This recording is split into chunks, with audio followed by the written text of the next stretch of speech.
35 years on, the quirky little show that CBS almost threw away has never really left us.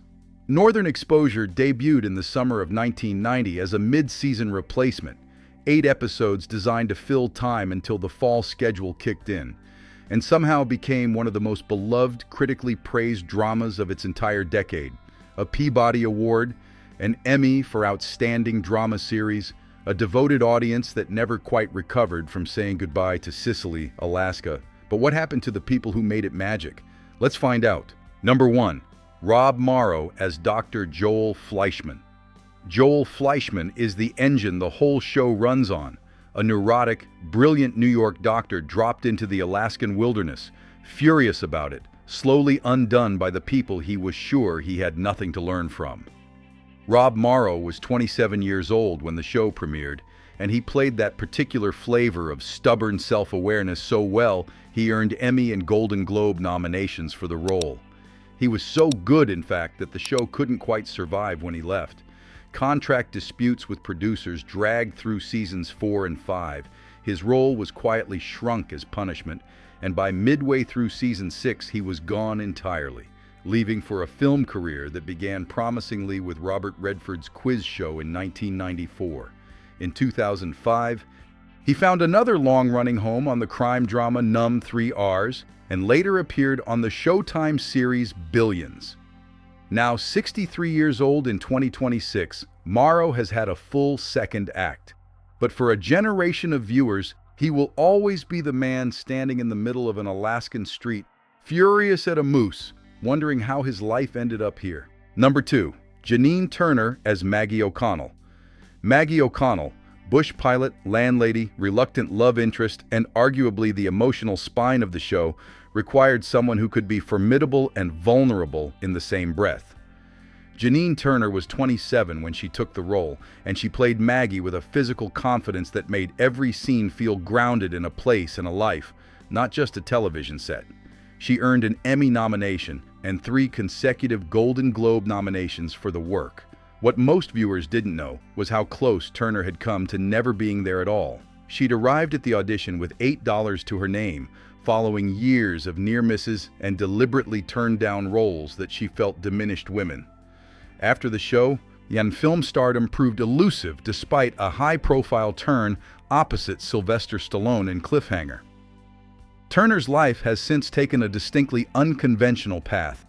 She moved to a Longhorn cattle ranch outside Dallas, wrote 4 books, hosted a radio show, founded the civic organization Constituting America, and raised her daughter Juliet as a single mother. In 2024, Juliet graduated cum laude from Harvard Law School. Now 63 years old in 2026, Turner seems to have found something in Texas that Cicely always promised: a life on her own terms. Number 3. John Corbett as Chris Stevens.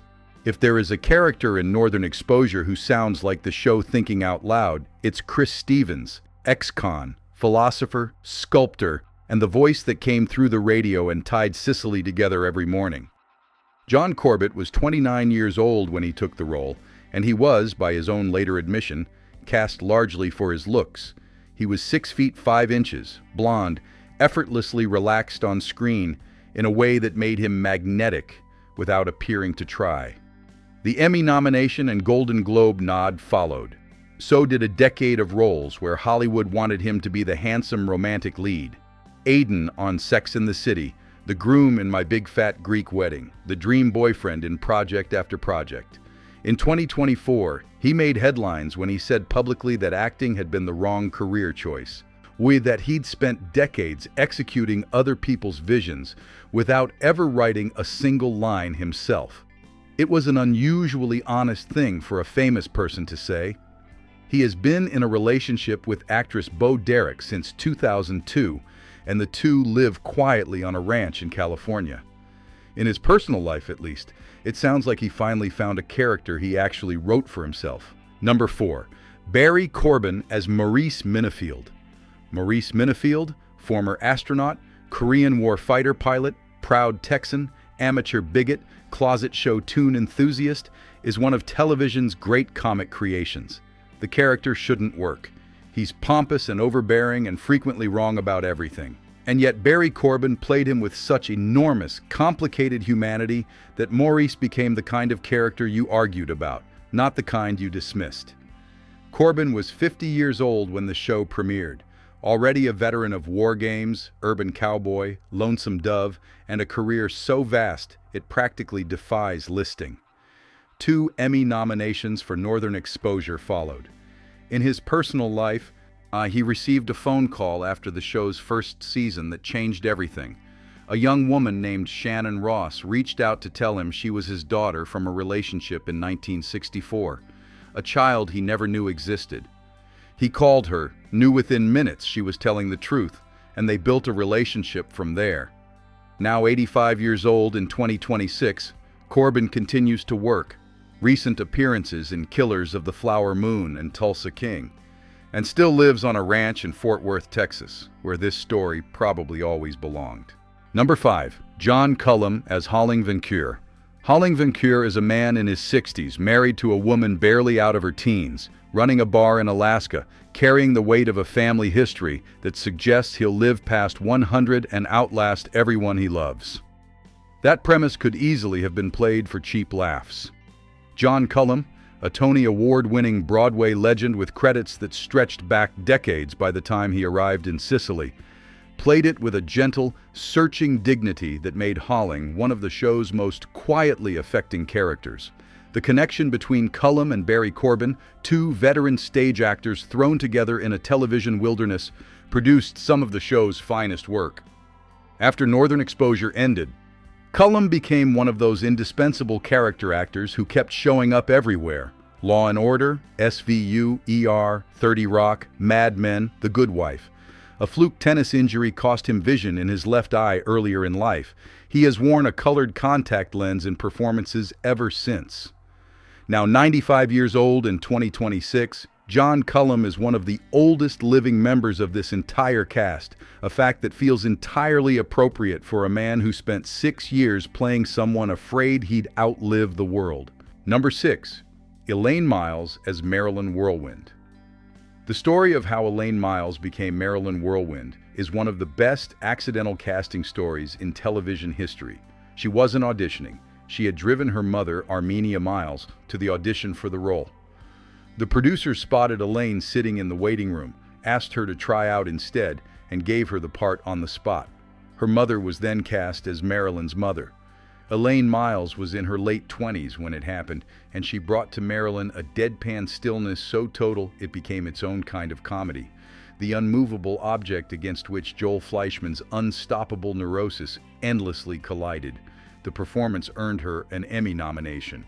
After the show wrapped, she appeared in a handful of films, including Smoke Signals and, decades later, The Last of Us. But Miles has been at least as significant outside of Hollywood as within it. She is a prize-winning traditional dancer and performer, deeply connected to the Native American communities whose stories the entertainment industry keeps getting wrong. Now, 65 years old in 2026, she remains one of the few cast members who was never really of Hollywood, which is probably what made her so unforgettable to the people who were. Number 7. Peg Phillips as Ruth Ann Miller. Ruth Ann Miller was supposed to be a minor character, an intermittent presence in the background of a small-town general store. Peg Phillips made her so vivid, so utterly real, that the producers kept calling her back until she was a series regular and eventually an Emmy nominee. She was 70 years old when Northern Exposure premiered. She had spent decades as a lifelong smoker who took up the habit at 13, and years as a founding force in community theater in the Pacific Northwest, only stepping in front of a major camera late in life. After the show, she appeared in Suddenly Susan, Touched by an Angel, and Seventh Heaven, among others. She later founded and served as artistic director of the Woodinville Repertory Theater, pouring her final years into building the kind of theatrical home she had always believed in. Peg Phillips passed away at the age of 84 from lung cancer. Those who worked with her described a person who brought the same level of commitment to a small stage in Washington state as she did to 107 episodes of network television, because for her, there was no difference. Number 8. Darren E. Burroughs as Ed Chigliak. Ed Chigliak, Orphan, aspiring filmmaker, gentle soul, half-Native American kid who loved movies with a devotion that felt almost sacred, was the show's heart in its most unguarded moments. Darren E. Burroughs was in his mid-20s during the show's run, and he played Ed's wide-eyed earnestness without a trace of condescension, which is harder than it sounds. He grew up in a house in Kansas with no running water, let alone television, which perhaps gave him a perspective on Cicely's outsiders that another actor might have missed. After the show, he guested on The X-Files, appeared in Steven Spielberg's Amistad, and eventually stepped well back from acting altogether. He now lives on a farm in Wichita with his wife and 4 sons. He wrote a book about the show, Northern Exposed, crowdfunded in 2013, covering the hopeful beginnings and the painful decline with the kind of honest detail that only someone who was there could provide. It's the account fans always wanted, from the cast member who clearly loved the show the most. Which Cicely resident stayed with you the longest? Let us know in the comments. And if you haven't revisited Northern Exposure lately, the show is finally streaming, and Cicely is still exactly what it always was.